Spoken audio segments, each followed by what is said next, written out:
Calendar తీస్తే 365 రోజులు ఏదో ఒక పండుగ ఉంటుంది మనకు. ఇది పండుగ కాదు.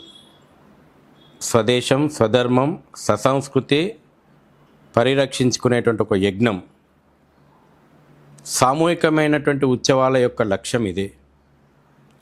ఛత్రపతి శివాజీ సామూహికమైనటువంటి గణేశోత్సవాల ప్రారంభం, లోకమాన్య బాలగంగాధర్ తిలక్ మహనీయుడు అందించిపోయినటువంటి పరంపర, అనేక సంవత్సరాలుగా సామూహికమైనటువంటి ఉత్సవాలు ఈ జాతిని తట్టి లేపుతున్నాయి, హిందూ సమాజాన్ని సంఘటితం చేస్తున్నాయి, పోరాటాలకు తయారు చేస్తున్నాయి. ఆ ఘనమైనటువంటి చరిత్ర దీనికి ఉంది.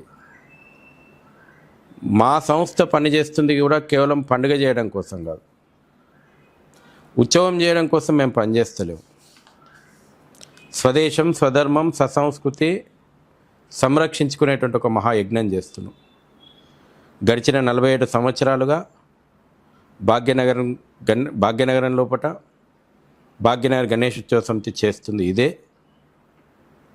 సమాజాన్ని ఆలోచన చేయండి అని సమాజం ముందు పెడుతున్న విషయాలు కూడా ఇవే. అదే మేము చేస్తున్నాం. అండ్ ఈసారి వచ్చేసరికి ఇప్పుడు గణేష్ సేన అనేటటువంటి మాట మాకు చాలా పెద్ద స్థాయిలో వినిపిస్తుంది గత కొన్ని రోజుల నుంచి కూడా. ఈ గణేష్ సేన ఏంటి, ఈ గణేష్ సేన ఏం చేయబోతుంది, and at the same time నిజంగా మీరు అంటే భాగ్యనగర్ ఉత్సవ కమిటీ నుంచి భాగ్యనగర్కి సంబంధించినటువంటి గణేశులకు సంబంధించి చాలా అద్భుతమైనటువంటి పని చేస్తూ ఉన్నారు. At the same time Telangana వ్యాప్తంగా అటు ఆంధ్ర వ్యాప్తంగా చాలామంది ఊర్లలో కూడా సమస్యలు ఎదుర్కొంటూ ఉన్నారు, ముఖ్యంగా గణేష్ పండుగ విషయానికి వచ్చేసరికి. అండ్ పండుగ ఎవరైనా సరే చాలా కోలాహలంగా అద్భుతంగా ఆనందంతో చేసుకోవాలి, కానీ జరిపిరే చివరి క్షణం వరకు కూడా ఒక టెన్షన్. పోలీసులు ఆంక్షలు, ప్రభుత్వాల ఒత్తిళ్ళు, ఇతర మతస్థుల యొక్క దాడులు ఇవన్నీ తిప్పికొడుతున్నాయి.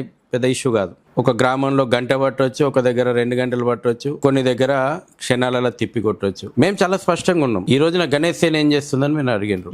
ఛత్రపతి శివాజీ మహారాజ్ సామూహికమైనటువంటి గణేష్ ఉత్సవాలను 1630లో ప్రారంభం చేసి గణపతి ఉత్సవాల ద్వారా ఒక మహా సైన్యాన్ని నిర్మాణం చేసి 1000 సంవత్సరాలు ముస్లిం మతోన్మాదం ఈ దేశం మీద, సంస్కృతి మీద, ఇక్కడ ఉన్నటువంటి దేవాలయాల మీద, ఇక్కడ మహిళల మీద, ఇక్కడ సమాజం మీద జరిపినటువంటి అకృత్యాలను తరిమి కొట్టిండు. తర్వాత మహనీయుల యొక్క కలయిక, మహనీయుల యొక్క ఆలోచనలో భాగంగా 1893 స్వామి వివేకానంద ప్రపంచ మత సభల లోపల మాట్లాడి హిందూ యొక్క స్వాభిమానాన్ని, ఆత్మస్థైర్యాన్ని తట్టి లేపిండు.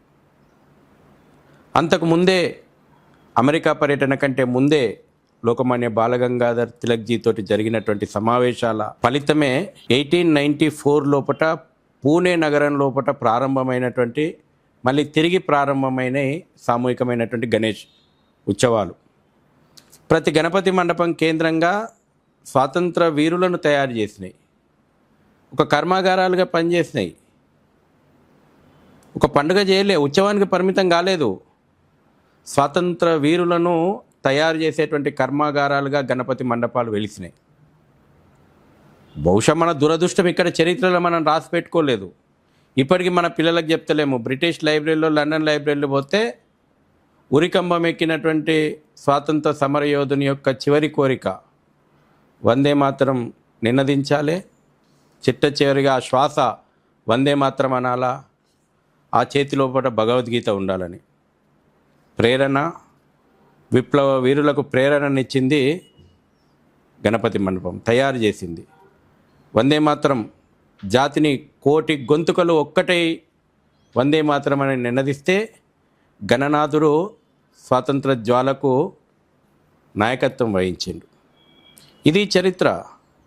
1875 లోపల వందే మాతర గీతం ఈ జాతిని కోటి గొంతుకలను ఏకం చేస్తే గణపతి గణనాయకుడై ముందుకు కదిలించిండు. 1980 లోపల ఇదే భాగ్యనగరం లోపల రజాకార్ భావజాలం విజృంభిస్తుంటే, రజాకార్ భావజాలం కరాల నృత్యం చేస్తుంటే వందే మాతరం రామచంద్రరావు గారు, నాడున్నటువంటి మహనీయుడు పుల్లారెడ్డి గారు అయితేనేమి, ఆలయ నరేంద్ర గారు అయితేనేమి, బద్దం బాలరెడ్డి గారు అయితేనేమి, దత్తాత్రేయ గారు అయితేనేమి, కరోడి మల్జీ అయితేనేమి, అనేక మంది పెద్దలు నాడున్నటువంటి పరిస్థితుల లోపట భవిష్యత్తు భాగ్యనగరాన్ని ఈ రజాకార్ భావజాలం నుంచి కాపాడాలంటే మళ్ళీ శివాజీ అందించిపోయినటువంటి ప్రేరణ, మళ్ళీ వందే మాతరం అందించిపోయినటువంటి ప్రేరణ, తిలక్ మహనీయుడు అందించినటువంటి ప్రేరణలో భాగంగానే భాగ్యనగర్ గణేశోత్సవ సమితి పురుడు పోసుకుంది.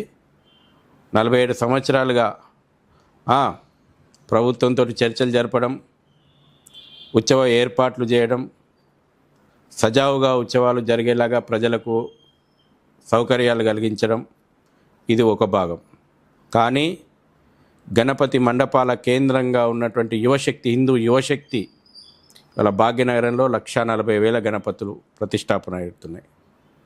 1,40,000 గణపతుల కేంద్రంగా ఉన్నటువంటి 10 లక్షల సైన్యం గణేష్ సేన నిర్మాణం చేయబోతుంది.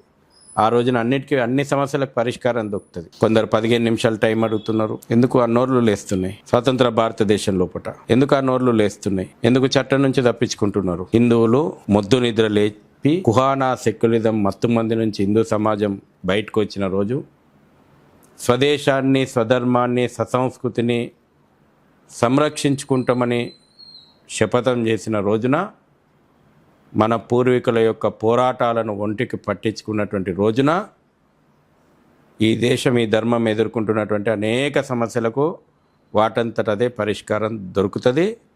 అదే గణేష్ సేన చేయబోతుంది. అవసరం